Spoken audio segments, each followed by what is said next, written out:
camera's just gone tits. Oh shit, don't worry about it, man, it's all good. Must be the solar panel you have on your head. So if you guys are wondering, this is Mr. Hippodrones. Go check out his channel, link is in the description. Hey.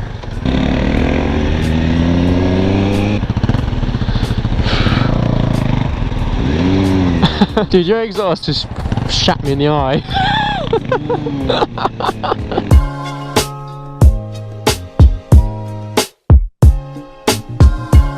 He's riding a KTM 390 Duke, naughty, which is an awesome, cool, fun little bike.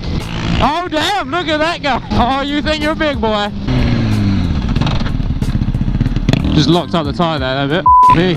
That was slippy as So as a biker, there are so many like little things that people don't tell you about when you become a biker. People say, oh yeah, as a biker, you know, you'll be part of a community, you'll make loads of friends. Yeah, absolutely, that's completely right, you will. What you don't expect, like, you'll start riding and you'll be out with your buds, you'll be just chilling, minding your own business, and out of nowhere, you'll be approached by a collection of middle-aged men who, this road is like one of my favourite roads around here. You'll be approached by a collection of middle-aged men who will be like, yeah, oh, so you ride a bike, oh wow. They won't even see your bike. You're just sat at a coffee shop or a pub outside, mind your own business, your bikes are outside, and a group of men will come out and you'll be like, oh wow, I used to ride motorcycles, oh I used to ride bikes, I used to do this, oh, and then you're like, okay. And then they'll ask you, yeah, oh, do you have a Triumph? I used to ride Triumph bikes. Like, did you used to ride Triumph? I used to ride Triumphs back in like the 1910s. And then be like, no, sorry, I ride a Japanese sports bike. And then they'll turn their noses up at you. Like, what's a Kawasaki Ninja? Tell you what though, that 390 Duke's like a perfect bike for this kind of road.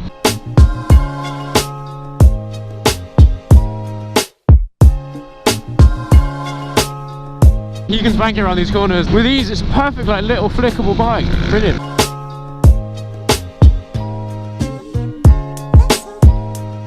Oh wow, the f***ing roads around here are just mank. This road is like just so much fun in summer. You got to be so careful around here when it's got this like filmy jizz of moisture just lying around the road. People say when they ride bikes, they go, oh, I love motorcycling, you know, you connect with nature, connect with the world, you know, you feel more at one with your surroundings. And yeah, that's f***ing true, you do. Blah, blah, blah.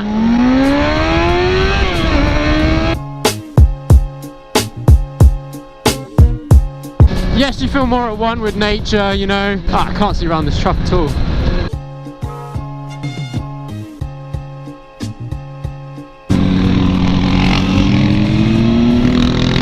First of all, there's the rain. Now, if anyone says, oh yeah, you can buy all the gear for the rain, that's fine.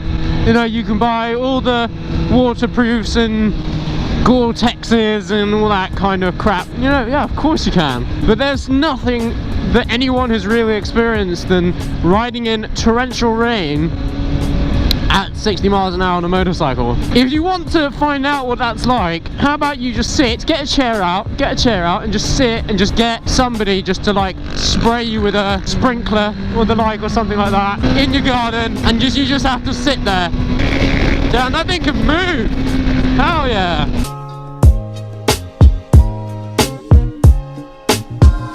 Now this is such a beautiful place now when you come up here. Look at the fog and all that.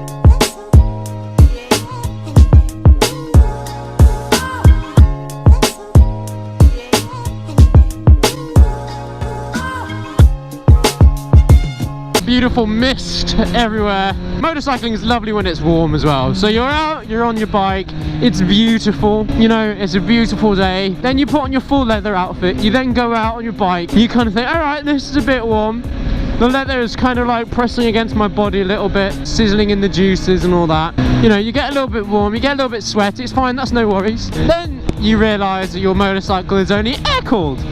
And so what happens there is that your bike only cools down when you're moving, when you get some air wrapping around the engines. As soon as you sit at that traffic light with your air-cooled motorcycle, you notice that the heat from the engine just slowly wafts up and just starts cooking your testicles. To be fair though, in winter it's actually quite a nice feeling. You quite like traffic lights in winter because you can just sit there and basically just warm your bollocks up. It's wonderful. Whoa. Do you want to go get coffee somewhere? Yeah. Yeah, cool. Yeah? Alright, let's see where we can get a coffee. Coffee. I fancy some caffeine. Whoa, you don't overtake on a double f***ing white, mate. That's naughty. I think I need to change up on my clutch because my f***ing wrist is hurting. Damn, can you imagine if those trees f***ing fell into the road? Holy shit. Speaking about loud exhaust, the only time I've ever got in trouble for a loud exhaust was when I had my 125.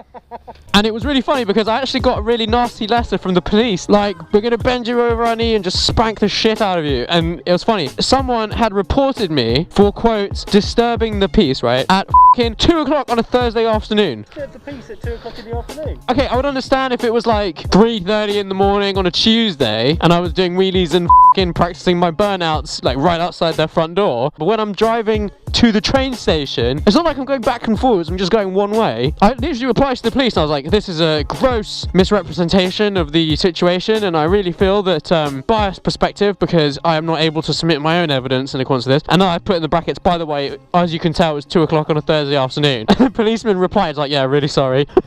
UPS man's fallen asleep.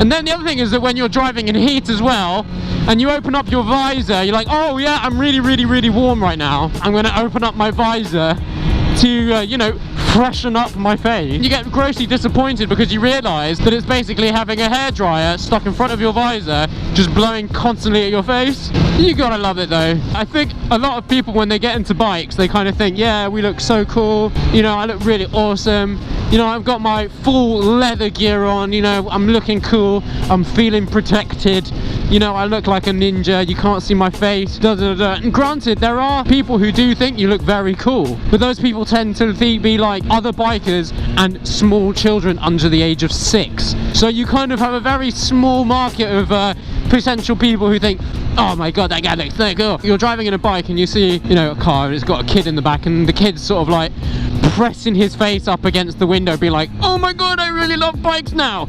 I found my calling. Which is basically what I was when I was a kid. I was that kid, right? But then you see everyone else and they just don't even look at you because they're like, yeah, you look like a bit of a Ninja Turtle.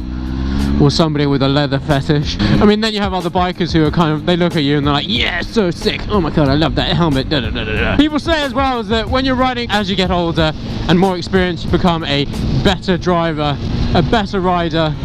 Which is true. When you do ride motorcycles, you become a much better driver in every sense of the word. You know, you become a better driver, you're more aware of things, you become more aware. Yeah, you have to be, because when you're on a motorcycle, like, every millisecond counts, you know. The problem is that when you're a bike, if you're driving a car, you become a much more frustrated driver because you hate sitting in traffic, you're not used to it. Even though you've got your little bloody bucket bum seats that just gently caresses your ass cheeks, you've got the amazing best of 80s music playing on the radio, you got a cup holder. I don't have a cup holder on my bike, do I? You don't care about those things because when you ride a bike, you become impatient as when you're driving a car.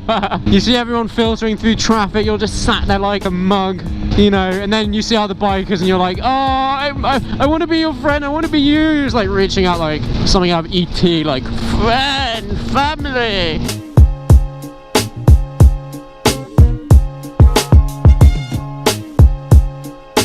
I'm really worried about this old lady.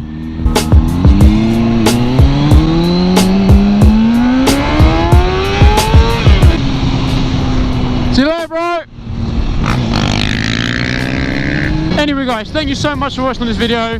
Please do hit that like button, and if you haven't yet, do hit that notification bell and subscribe. Do go and check out the website, my website Urban Waff, which is in the description, for the motorcycle competition. If you want to win this ZX6R that I'm driving right now for a mere £15 a ticket, do go check it out. The website is not open yet, but it will be very soon. Planning on opening on the 1st of May. And if you do sign up early, you can enter your email address, and if you sign up early, you'll be entered into a prize to win a free Duke Blades t-shirt. So good, such a good prize, wow. Thanks for watching guys, I will see you in the next video. Ciao. Welcome guys to another video. Don't forget to like and subscribe. Good, that was awesome. Cheers dudes. You took Charlie's part. You took my part.